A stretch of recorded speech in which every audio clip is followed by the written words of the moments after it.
You know, I feel like, hey, there's the lovely Nia. Hello. What do you know? So I'm going to tell him the story here. Do you want to jump on? Okay. I'm going to tell him the story of that flight. Oh, yeah. That I had. You want me to? I'll hit pause here if you want to grab a mic. You don't have to pause. Keep doing your thing. Okay. Well, do people really want to listen to you unwrapping that shit? All right, I'll tell you a story. So anyways, Nia was supposed to come out and see me, right? And then for whatever reason, you weren't able to make it out, right? Right. For whatever reason. Whatever reason. Yeah, whatever reason. The doctor said you're not allowed to fly in your current condition. That's right. Yes. So I'm like, all right. I guess I'm out there by myself. And so I was gonna hang out with her on Saturday, you know, go around doing all the dumb shit, you know. Barbecue. Yeah, we were going to get barbecue, and then we were going to go to that fucking restaurant that every fucking person goes to that was in that show Nashville that you loved. The Bluebird Cafe. All right, the Bluebird Cafe. We're going to do all of that shit, and then at night I was either going to go to the Penguins Predators game or I was going to go to the Vanderbilt football game. But you weren't allowed to go, so I said, fuck it, I'll come back Saturday. Or as they say in Boston, say, right? That's right. So I had hang on, let me turn your fucking mic on here. You good? Yeah. Can you hear me okay? Yeah. So you like how I'm able just to put the thing together? Like I know how to do it now. Yes, you do. So anyways, let me tell you. So leaving Nashville, so I go, all right, you know, she can't fly out, so I'll fly back Saturday and I'll hang out with her, right? Mm-hmm. So I go over to the airport. I get there nice and early. I drop off the rental car. I'm all zippity-doo-dah because I'm nice and early. And I get all the way to the gate, long-ass fucking walk, and I realize that I didn't give the car keys to the people there at Budget. I'm like, fuck. So I had to walk all the way back. I wasn't on the other side of security. I just walked all the way back. And then I came, I'm like thinking in my head, see, this is why I leave plenty of time. I'm not losing my temper. Everything's fucking fine. This is the new bill, right? I'm not going to the new bill. I'm not going to be. I'm trying to find the humor in things. Okay. All right. Like I had my checks for my gigs this week. I go down to the bank tonight because I don't want to deal with the clusterfuck of the bank during the day. With a bunch of people who don't understand how to handle their money. Their money is fucked up, and you're standing behind them in line, and it takes for fucking ever. And they're always yelling through the bulletproof glass at the other person as if that person went out and bought too much shiny shit with their money, basically speaking, all right? I'm not talking about that Wells Fargo crap with those cunts, what they did. And then they paid off those 5,000 people. Like, all right, get the fuck out of here. Here's a little confidentiality agreement. You guys all collectively yet individually came up with this fucking scam. It wasn't me. Anyways, plowing ahead. So I go down to the bank, and it takes, you know, I had like 3 checks. It takes 2 out of 3, and it won't take the last one. And I started to lose it. I distinctly remember slapping the ATM machine and hearing my wedding band ring when I did it. And I was just like, I went up to 8. 8 for me. 12 for any other normal person. But it was an 8 for me. And I was like, Bill, just fucking relax. It's all fine.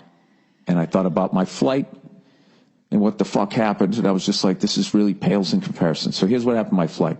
So I get on this fucking flight, right? Sitting up there, first fucking class, right? First class. But I have the stressful first class seat. It's the fucking front row. So you got the bulkhead in front of you, which means I always just have a backpack. I always shove it underneath the seat. So I get on the plane fucking relaxed. I don't have to worry about overhead spaces. Somebody shoves 15 coats up there in a child seat, you know? Mm-hmm. But I had the stress because, you know, I didn't have the fucking thing in front of me. So once I got past that stress, I sat down. It's all fucking good. And we're flying back. And all I'm thinking is, fuck, man, I'm getting back. It's fucking football Sunday tomorrow. I'm going to watch the Formula One race. You know, I'm going to watch the Patriots game. I'm going to maybe watch a little Buffalo, Miami. You know, I got my whole thing laid out, right? Maybe catch a late college game. Shit, by the time I land, it's only going to be like 8 o'clock at night. So we fucking go up in the air. We're about 45 minutes into the flight, and I start smelling what smells like burnt popcorn. That's the smell first, and then it gets a little more fucking intense. And I'm kind of looking at the stewardesses, I'm in the first fucking row going, did one of them burn a meal? Yeah. Like, I'm smelling a burning smell, and it's starting to fuck with my eyes a little bit, and I'm not seeing any panic on their faces, so I go, it must be food, because I know I only have a few hours flying with my license, but I know, smoke in the plane is it's not a good thing, right? No. So everything's going about normally, and then all of a sudden, I feel us descending. And I feel like the fucking wings are doing blah, blah, blah, doing that shit. And I'm like, oh, wow, we must be hitting some rough air. Because then the smoke wasn't as bad, and I was thinking, like, we must be hitting... It wasn't like visible smoke. You could smell it, and I could kind of feel it in my eyes a little bit. How old did I just sound? I could smell it. I felt it in my eyes. It was very uncomfortable. So the fucking wings are like doing that shit, and I'm thinking like, oh, he probably got it, a report that there was some rough air up, then he's going to go underneath it, and then we'll go back up again. And then like all of a sudden my glass with the water started sliding forward. Like all of a sudden I was kind of realizing that my chair was we were at like not a 45-degree angle, but we were at we were fucking descending rapidly, and all of a sudden the stewardess just came up. She goes, can I take your glasses? We're landing. And then I was just like, oh, fuck. Something's on fire. And the pilot didn't give any, announcement? No, because we were, at 30-something thousand feet, and the second you smell smoke, it's like, I don't know, I guarantee you there were lights lighting up on his little dashboard there, and it wasn't saying check the tire pressure. I don't know what warning lights they have. He probably didn't want everyone to panic, so he's just like, you know what, let me just land this thing. No, I think he smelled smoke like there's something on fire, and I'm 30,000 feet, and I have to get this thing on the fucking ground immediately. But that's why he didn't say anything, because wouldn't they normally tell you, we're going to, descend really quickly because of this, that, and the other? I had nothing to do with scaring us, and he didn't have fucking time. Okay. So he just fucking goes down, and I'm just like, oh, shit, here we go, right? So the stewardess, I didn't know we were landing because everybody had the shades pulled down. And it wasn't until my glass fucking slid forward that I was like, this guy's really dropping down here. Like, what's going on? But so when she came over and she said, hey, we're landing now, right? We're literally 50 minutes in the flight, Nashville to L.A., right? The woman next to me goes like, oh my God, we're here already? And I was like, I laughed and I was like, no. I go, we're landing. She goes, where? And I said, well, I looked at my watch and go, I don't know. She fucking lifted up the shade. I saw a river. I go, maybe that's the Mississippi. I'm going to say St. Louis. Turned out it was Little Rock, Arkansas. And she goes, well, why are we landing? And I was like, well, probably had to do with that. Did you smell that burning smell? She's like, yeah. I go, probably has to do with that. And so she's looking around. I go, yeah, but he had total control of the airplane. But my thing that I was worried about is, I don't know about the mechanics on planes and shit, but if there was something, whatever it burned through, some wire, some hydraulic thing, and all of a sudden you can't control it. And next thing you know, we're upside down like in that Denzel movie, Yeah. Yeah, when you lose the rear stabilizer, the dumbest shit ever that he's able to flip it back over and land, Hollywood movie. Yeah, once it's up, you're fucked. Nobody can land that. Not even Sully, right? So we start fucking coming in, and we're in Little Rock. I don't know it's Little Rock, and all I see is this fucking river. And, those things you can only see out the side. And I'm just thinking, get it on the ground, just get it on the fucking ground. And all I'm seeing is this fucking... All right, so anyway, I'm almost dying in a plane crash here, Neil. So the fucking thing comes down, and all I see is the river, and that's what I started thinking of. If this motherfucker puts this thing in the water, all right, all I'm thinking is stay conscious. You have to fucking stay conscious, and that fucking door is right around the corner, provided, he doesn't smash the whole thing up and you can't open the door. And then I got to fight my way through all these other fuckers, and I'm going to drown. Mm-hmm. But then I see the runway, he lands the thing, and then just like, please, reverse engines. Those things kicked in. Then once we stopped, I was like, okay, all right, fine. I live, right? So we go over, we taxi over. There's a fire engine, one of those, and there's only one because it's Little Rock, Arkansas, right? This little fucking fire engine comes over. We go to deplane. They're like, you need deplane. There was smoke, blah, blah, blah. The captain came on and he finally says, he said, I had my hands full up here. Sorry I didn't make an announcement. Meaning, like, it was a serious fucking thing. Yeah. So as we go to get off, there's two guys in the giant fucking asbestos suits. They look ridiculous. They look like they were beekeepers. So they didn't look like firefighters. And we go to get off, and as we get off, you know, the ticket agent person, like, okay, they're going to check to see if the plane is still fine and blah, blah, blah. And all I'm thinking in my head is like, dude, the fucking thing was on fire. Something was on fire. There's no fucking way we're getting back on that. There's people walking in with the beekeeper suits. It's over, right? So we sit there for about a half an hour, and they finally come on. They say, okay, here's the deal. We need to get a new plane. The plane that we're going to get is 2 hours away, but the crew is an hour away from getting to the plane. So it's going to be about a 3-hour delay. And, you know, people were kind of cool, but there's those, you know, the 15% like, this is ridiculous. What kind of way to run an airline? Giving them shit. Yeah. Okay? Giving them shit. It's like, dude, the fucking thing, I don't know what was on fire, what was smoldering, but it was smoldering at 30-something thousand feet. And the fucking pilot just got us on the ground and we, like a stud, and we didn't die. And now you're fucking bitching? Yeah. Go up to the bar and shut the fuck up, right? So there's one guy there with his purple shirt, and he's fucking breaking his neck, shaking his head like, oh, it's unbelievable. And you know the deal. You know the deal. If they say it's going to happen in 3 hours, that means it's going to be about 12, right? So we go into the bar, and I watch Auburn kicking the shit out of the Razorbacks. Then I watch the Cubs get into the World Series, and they just keep going like, well, it's not now. It's looking like 9:30. And then they do that. It's looking like 10:10. We're thinking 10:46. And people just eat more. Freaking out. Then they change the gate. And everybody just is gradually more and more like freaking out. And then they're vacuuming up the airport. It was the Hillary and Bill Clinton airport. The Bill and Hillary Clinton airport, which was, you know, basic seats. You know, the Clintons, they stole so much money. There's only so much left for the airport there, right? So, long story short, we landed about 4 o'clock or 5 o'clock or something like that. The plane, we didn't get on the fucking plane to get out of there until like a little bit after 1 a.m. And this is the thing, like the person goes, okay, so the plane's here. And then everybody's just like, so it's going to take us to L.A. now? And the guy just goes like, oh, no, the plane's going to take you back to Dallas. Everyone's like, oh. Everyone's like, Dallas, we came from Nashville. What kind of way is this to run an airline? They're like screaming at this guy. And I sat the whole time. I just sat there laughing my ass off going like, who gives a fuck as long as we're not dead, right? Mm-hmm. Like I just couldn't it was fucking scary, right?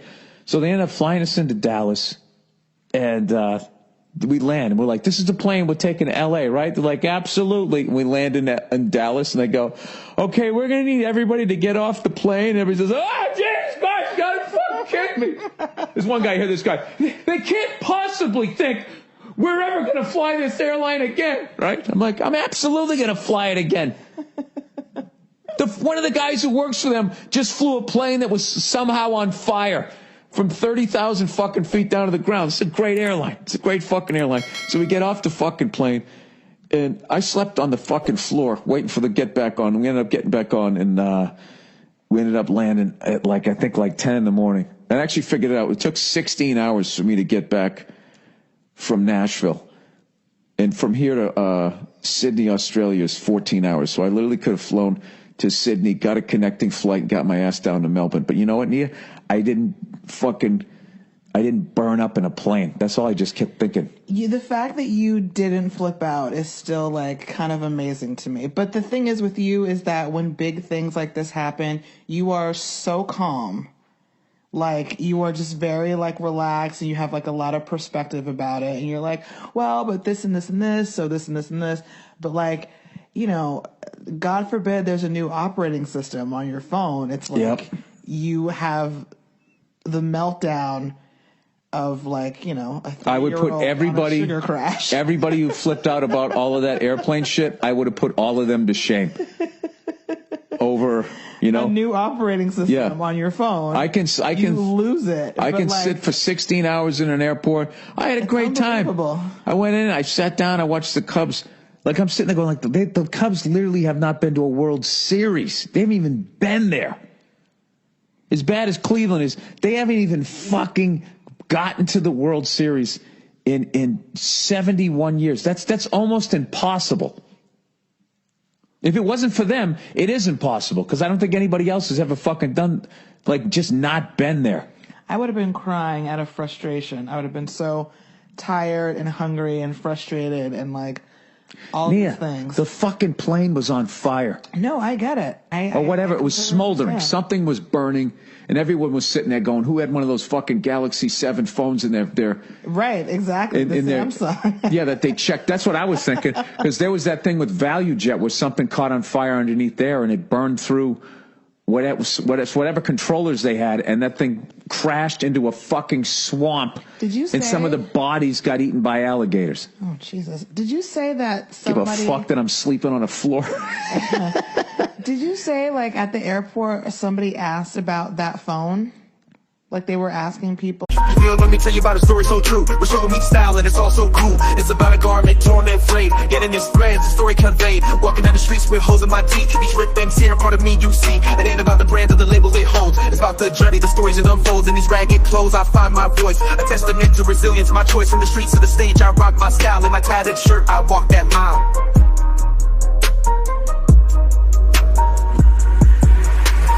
Ripped and torn, but still I stand in my ragged attire. I command, it's not just fabric, it's a statement I preach. In my threadbare garment, I find my reach.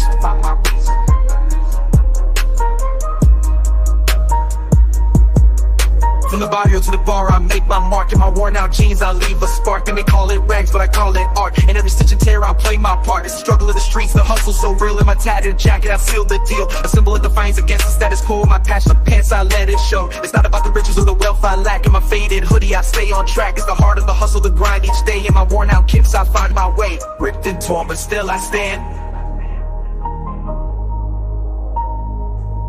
In my ragged attire, I command.